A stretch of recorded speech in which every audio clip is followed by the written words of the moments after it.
बोलो गणपति महाराज की जय। उमापति महेश की जय। अपने अपने गुरुदेव महाराज की जय। जय गुरु जी। शुक्राना गुरु जी, आपकी कृपा से शिव पुराण का आज 8th डे है। शुक्राना, अनंतम अनंतम शुक्राना मेरे मालिक। अब शुरू करते हैं। शिवलिंग स्थापना, उसके लक्षण और पूजन की विधि का वर्णन तथा शिव पद की प्राप्ति करने वाले सत्कर्मों का विवेचन। ऋषि जी ने पूछा, सूत जी, शिवलिंग की स्थापना कैसे करनी चाहिए, उसका लक्षण क्या है तथा उसकी पूजा कैसे करनी चाहिए, किस देश काल में करनी चाहिए और किस दिव्य के द्वारा उसका निर्माण होना चाहिए। सूत जी ने कहा, महर्षियों, मैं तुम लोगों को के लिए इस विषय का वर्णन करता हूँ, ध्यान देकर सुनो और समझो। अनुकूल एवं शुभ समय के किसी भी पवित्र तीर्थ में, नदी आदि के तट पर अपनी रुचि के अनुसार ऐसी जगह शिवलिंग की स्थापना करनी चाहिए जहाँ नित्य पूजन हो सके।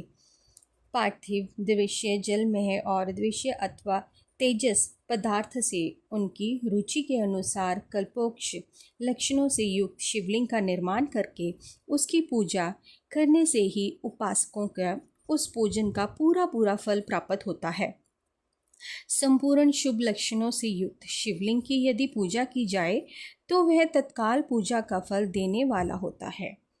यदि जल प्रतिष्ठा करनी हो तो इसके लिए छोटा सा शिवलिंग अथवा विग्रह श्रेष्ठ माना जाता है, और यदि अचल प्रतिष्ठा करनी हो तो स्थूल शिवलिंग अथवा विग्रह अच्छा माना गया है। उत्तम लक्षणों से युक्त शिवलिंग की पीठ सहित उस स्थापना का करनी चाहिए। शिवलिंग का पीठ मंडलाकार, गोल, चौकोर और त्रिकोण अथवा खाट के आयु के भक्ति ऊपर नीचे मोटा और बीच में पतला होना चाहिए।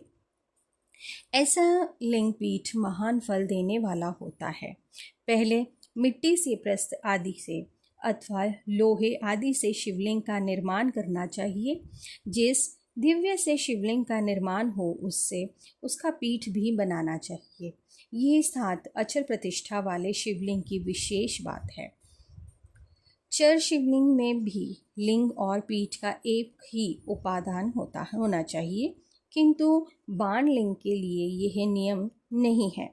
लिंग की लंबाई निर्माणकर्ता या स्थापना करने वाले यजमान के 12 उंगलियों के बराबर होना चाहिए। कहते हैं कि जो भी ये लिंग का बनवाना चाह रहे हैं उनकी 12 उंगलियों के बराबर उस शिवलिंग की ऊंचाई होनी चाहिए। ऐसे ही शिवलिंग उत्तम कहा गया है। इसमें कम लंबाई हो तो फल में कमी आ जाती है, अधिक हो तो कोई दोष की बात नहीं है। चरलिंग में भी वैसा ही की नियम है। उसकी लंबाई कम से कम कर्ता के एक उंगल के बराबर होनी चाहिए। कहते हैं कि शिवलिंग की जो लंबाई है 1 उंगली के बराबर तो होनी ही चाहिए। उससे छोटा होने पर अल्प फल मिलता है, किंतु उसमें अधिक होना दोष की बात नहीं है। भी कम से कम 1 उंगल की ऊंचाई होनी चाहिए, ज़्यादा हो जाए तो कोई बात नहीं है। यजमान को चाहिए कि वह पहले शिल्प शास्त्रों के अनुसार एक विमान या देवालय बनवाएं जो देवगणों की मूर्तियों से अंकित हो। उसका गर्भ वह बहुत ही सुंदर, सविष्ट और दर्पण के समान स्वच्छ हो। उसे 9 प्रकार के रत्नों से विभूषित किया गया हो। उसमें पूर्ण वह पश्चिम दिशा में 2 मुख्य द्वार हों जहाँ शिवलिंग की स्थापना करनी हो। उस स्थान के गर्भ में नीलम, लाल, वैदूक, श्याम, मरकत, मोती, मूंगा, गोमेद और हीरा, इन 9 रत्नों को तथा अन्य ही महत्वपूर्ण दिव्यों को वैदिक मंत्रों के साथ छोड़े। शतज्ञात आदि 5 वैदिक मंत्रों द्वारा शिवलिंग का 5 स्थानों में क्रम पूजन करके ही अग्नि में हविष्य की अनेक ही आहुतियों दे और परिवार सहित मेरी पूजा करके गुरु स्वरूप आचार्यों को धन से तथा भाई बंधुओं को मनचाही वस्तुओं से संतुष्ट करें। चाहे कोढ़ों की जड़ स्वर्ण स्वर्ण ग्रह एवं भू संपत्ति तथा चेतन गो आदि वैभव प्रदान करें। स्थावर जंगम सभी जीवों से अत्यंत पूर्वक ही संतुष्ट करके एक गो में ही संवरण तथा 9 प्रकार के रत्न भरकर यथोजाति तथा वैदिक मंत्रों का उच्चारण करके परम कल्याणकारी महादेव जी का ध्यान करें। तत्पश्चात नाद घोषित के युक्त महामंत्र ओम का उच्चारण करें। उत्तम ही गुण में ही शिवलिंग की स्थापना करके उसे पीठ से ही संयुक्त करें। इस प्रकार पीठ युक्त लिंग की स्थापना करके उसे नित्य लेप दीर्घकाल तक टिके रहने का मसाले से लेप करते जोड़कर स्थिर करें। इसी प्रकार के वहाँ परम सुंदर वेद मूर्ति की भी स्थापना करनी चाहिए। सारांश ये है कि भूमि संस्कार आदि की सारी विधि जैसे लिंग प्रतिष्ठा के लिए कही गई है, वैसे ही वेद मूर्ति प्रतिष्ठा के लिए भी समझनी चाहिए। अंतर इतना ही है कि लिंग प्रतिष्ठा के लिए प्रणव मंत्र से उच्चारण का विधान है, परंतु वेद की प्रतिष्ठा पंचाक्षरी मंत्र से करनी चाहिए। जहाँ लिंग की प्रतिष्ठा हुई है वहाँ भी उत्तम सवसे के लिए ही बाहर सवारी निकालने के आदि के नियम वेद मूर्ति को रखना आवश्यक है। वेदों के बाहर से भी लिए जा सकते हैं। उसे गुरुजनों से ही ग्रहण करके बाहर वेद वही लेने योग्य हैं जो साधु पुरुषों द्वारा पूजित हो। इस प्रकार लिंग में और वेद में भी की हुई महादेव जी की पूजा शिव पद प्रदान करने वाली होती है। स्थावर और जंगम के ही भेद में लिंग की भी 2 प्रकार की कहा गया है। वृक्ष लता आदि को स्थावर लिंग कहते हैं और कुमी कृत आदि को जगम लिंग। स्थावर लिंग को सींचने से आदि द्वारा सेवा करनी चाहिए और जंगम लिंग को सहार एवं जल आदि देकर ही तत्तर करना चाहिए उचित है। इस स्थावर पे जंगल में जीवों के सुख पहुंचाने में अनुरक्त होना भगवान शिव का पूजन है। ऐसा ही विधान पुरुष मानते हैं कि यो चराचर जीवों को भी भगवान शंकर के प्रतीक मानकर उनका पूजन करना चाहिए। इसी तरह महालिंग स्थापना करके ही विविध उच्चारणों द्वारा उनका पूजन करें। अपनी शक्ति के अनुसार नित्य पूजा करनी चाहिए तथा देवताओं के पास ध्वजारोपण आदि करना चाहिए। शिवलिंग साक्षात शिव जी का ही पद प्रदान करने वाला है अथवा चरलिंग के ही पोषोपचारों द्वारा ही यथोचित रीति से कर्म पूजन करें। ये पूजन भी शिव प्रदान करने वाला है। आवाहन, आसन, अर्घ्यपाठ, पदांग, आचमन, अभ्यापूर्वक स्थान, वस्त्र एवं यज्ञोपवीत ग्रंथ, पुष्प, धूप, दीप, नैवेद्य, तालुम, समग्न, नीराजन, नमस्कार और विसर्जन, ये 16 उपचार हैं अथवा अधर से लेकर ही नैवेद्य तक ही विधि तक पूजा करें। अभिषेक, नैवेद्य, नमस्कार और त्वरण, ये सब यथाशक्ति नित्य करें। इस तरह किया हुआ शिव का पूजन शिव पद की प्राप्ति कराने वाला होता है अथवा किसी मनुष्य के द्वारा स्थापित शिवलिंग में, ऋषियों द्वारा ही स्थापित शिवलिंग में, देवताओं द्वारा स्थापित शिवलिंग में, अपने आप प्रकट हुए स्वयं भूलिंग शिव में तथा अपने द्वारा नूतन स्थापित हुए शिवलिंग में भी उपचार समर्पण पूर्वक जैसे तैसे पूजन करने से, यह पूजन की सामग्री देने से भी मनुष्य ऊपर जो कुछ कहा गया है वह सारा फल प्राप्त कर लेता है।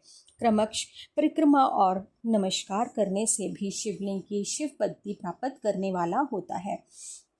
यदि नियम पूर्वक शिवलिंग का दर्शन मात्र कर लिया जाए तो वह भी कल्याणप्रद होता है। मिट्टी, आटा, गाय के गोबर, फूल, कनेर, पुष्प, फल, गुड़, मक्खन, भस्म अथवा अन्न के भी उनकी रुचि के अनुसार शिवलिंग बनाकर तदनंतर ही उसका पूजन करें अथवा प्रतिदिन 10,000 वर्ण मंत्र का जप करें अथवा दोनों संध्याओं के समय एक सहस्त्र वर्ण का जप किया करें। यह कर्म भी शिव पदवी की प्राप्ति कराने वाला है।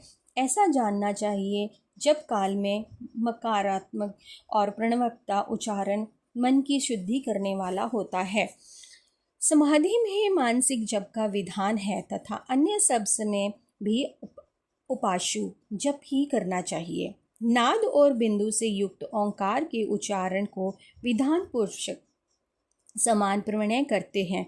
यदि प्रतिदिन आदर पूर्वक 10,000 पंचाक्षर मंत्र का जप किया जाए अथवा दोनों संध्याओं के समय एक एक सहस्त्र का ही जप किया जाए तो उसे शिव पद्धति प्राप्त करने वाला समझना चाहिए। ब्राह्मणों के लिए आदि में प्रणव से ही युक्त ही पंचाक्षर मंत्र अच्छा बताया गया है। कलश से किया हुआ स्नान, मंत्र की दीक्षा, मातृकाओं का और न्याय, सत्य से पवित्र अनुकरण वाला ब्राह्मण तथा ज्ञानी गुरु, इन सब को उत्तम माना गया है। दिव्यंजों के लिए नमः शिवाय के उच्चारण का विधान है। द्विजेत्रों से के लिए ही अंत में नम पद के ही प्रयोग गतिविधि है, अर्थात वह शिवाय नमः इस मंत्र का उच्चारण करें। स्त्रियों के लिए भी कहीं कहीं विधि पूर्वक नमोत्सव उच्चारण का ही विधान है, अर्थात वह भी शिवाय नमः का ही जप करें।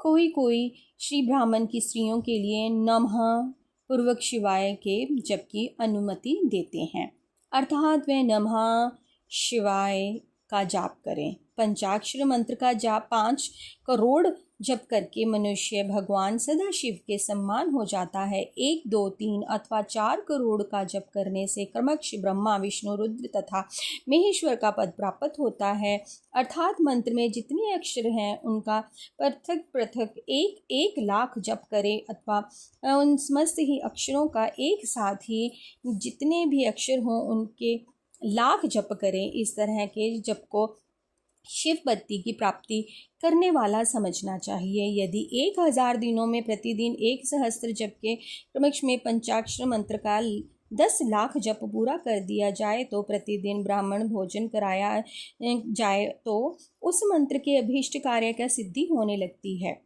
ब्राह्मणों को चाहिए कि वह प्रतिदिन प्रातःकाल 1008 बार गायत्री जी का जप करें। ऐसा होने पर गायत्री क्रमश शिव जी का पद प्रदान करने वाली होती हैं। वेद मंत्रों की वेदित ही सूची को भी नियम पूर्वक ही जप करना चाहिए। वेदों का पारायण भी शिव पद की प्राप्ति कराने वाला है, ऐसा जानना चाहिए। अन्याय जो बहुत से मंत्र हैं उनका भी इतने अक्षर हों, उनके लाख जप करें। इस प्रकार जो यथाशक्ति जप करता है वह क्रमश शिव पद प्राप्त कर लेता है। अपनी रुचि के अनुसार किसी एक मंत्र को अपनाकर मृत्यु पहले प्रतिदिन उसका जप करना चाहिए अथवा ओम इस मंत्र का प्रतिदिन 1 सहस्त्र जप करना चाहिए। ऐसा करने से भगवान शिव की आज्ञा से संपूर्ण मनोरथों की सिद्धि होती है। जो मनुष्य भगवान शिव के लिए फूलवाड़ी व बगीचे आदि लगाता है तथा शिव के सेवा कार्यों लिए मंदिरों में झाड़ूने, बुहारने आदि व्यवस्था करता है, वह इस पुण्य कर्मों को करके ही शिव पद प्राप्त कर लेता है। भगवान शिव के जो काशी आदि क्षेत्र हैं उनमें भक्ति पूर्वक नित्य निवास करें। वह जड़ चेतर अभिक्षा को भोग और ही मोक्ष देने वाला होता है। अंतविधान पुरुष को हुई भगवान शिव के क्षेत्र में आमरण निवास करना चाहिए। पुण्य क्षेत्र में ही स्थित ही बाढ़वी, कुआं और पोखरें आदि को भी मंगगा समझना चाहिए। भगवान शिव का ऐसा ही वचन है, वहाँ स्नान, दान और जप करके मनुष्य भगवान शिव को प्राप्त कर लेता है। अंत मृत्यु के समय शिव के क्षेत्र का आश्रय लेकर रहना चाहिए। जो शिव के क्षेत्र में अपने किसी मृत्यु संबंधी का दान, दशाएं, मासिक श्राद्ध, संपीडीकरण अथवा वार्षिक श्राद्ध करता है अथवा कभी भी शिव के क्षेत्र में अपने पितरों को पिंडित देता है, वह तत्काल सब पापों से मुक्त हो जाता है और अंत में शिवधाम को जाता है। अथवा शिव के क्षेत्र में 7, 5, 3 का यहाँ एक ही रात निवास कर लें। ऐसा करने से भी क्रमश शिव पद की प्राप्ति होती है। लोक में अपने अपने वर्ण के अनुसार सदाचार का पालन करने से भी मनुष्य शिव पद को प्राप्त कर लेता है। वर्णाकुल आचरण से तथा भक्ति भाव से वह अपने सत्कर्मों के अतिशिष्ट फल पाता है। कामना पूर्ण किए हुए अपने कर्मों के अभीष्ट फल को शीघ्र ही पा लेता है। निष्काम भाव से किया हुआ सारा कर्म साक्षात शिव पद की प्राप्ति करने वाला होता है। दिन के 3 विभाग होते हैं, प्रात, मध्य और सहायक। इन तीनों कर्मक्ष एक एक प्रकार से कर्मक संपादन किया जाता है। प्रातकाल को शास्त्र विहित नित्य कर्म के ही अनुष्ठान का ही समय जाना चाहिए। मध्याह्न काल सकान कर्म के लिए उपयोग है तथा सायंकाल शांति कर्म के ही उपयुक्त है, ऐसा जानना चाहिए। इसी प्रकार रात्रि में भी इस समय का विभाजन किया गया है। रात के 4 पहरों में भी बीच के 2 पहर हैं, उन्हें निशित काल कहा गया है। विशेष तक उसी काल में की हुई भगवान शिव की पूजा अभीष्ट फल को देने वाली होती है। ऐसा जानकर कर्म करने वाला मनुष्य यथोचित फल का भी भागी होता है। विशेषकर ही कलयुग में कर्म से ही फल की सिद्धि होती है। अपने अपने अधिकार के अनुसार ऊपर कहे गए किसी भी कर्म के द्वारा शिव आराधना करने वाला पुरुष यदि सदाचारी है और पाप से डरता है तो वह उन कर्मों का पूरा फल अवश्य प्राप्त कर लेता है। ऋषियों ने कहा, सूत जी, पुण्य क्षेत्र कौन कौन से हैं जिनका आश्रय लेकर सभी स्त्री पुरुष शिववद प्राप्त कर लें, ये हमें संक्षेप में बताइए। मोक्षदायी पुण्य क्षेत्र